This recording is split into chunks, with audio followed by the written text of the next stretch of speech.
सच और इंसाफ। दो आदमी रोजगार के सिलसिले में अपने हमसाया मुल्क गए।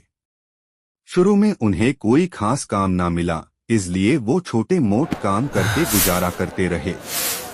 कुछ आस बाद अनहोनी ने कसाब का पेशा इख्तियार कर लिया और गोश्त फरोख्त करने लगे। वक्त के साथ साथ उनके पास खासी रकम जमा हो गई।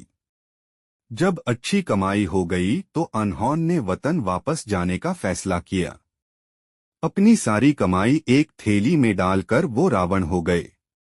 रस्ते में अनहोनी ने एक अंधे फकीर को सुना जो बार बार कह रहा था, बुरी किस्मत।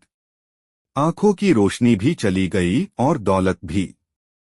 काश एक बार फिर अपने हाथ पर रुपाई रखकर देखने का मौका मिल जाए।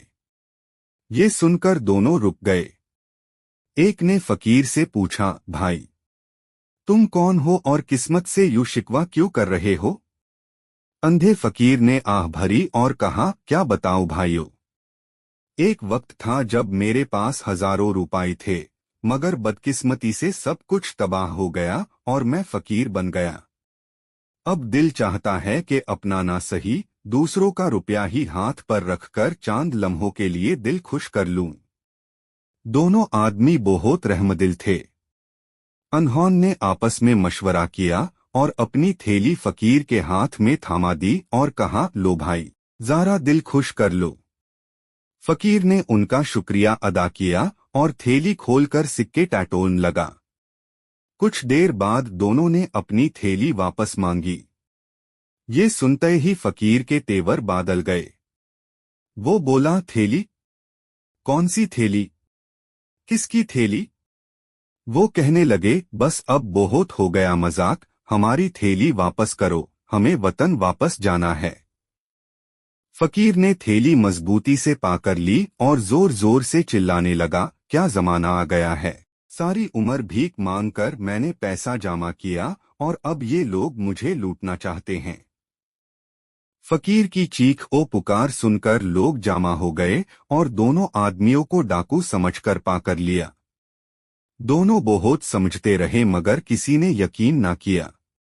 आखिरकार लोग फकीर और दोनों आदमियों को बादशाह के दरबार में ले गए। बादशाह ने पहले फकीर और फिर दोनों आदमियों की बात सुनी। कुछ देर सोचने के बाद उसने एक बड़ी कढ़ी मंगवाई और उसमें पानी गर्म करने का हुक्म दिया।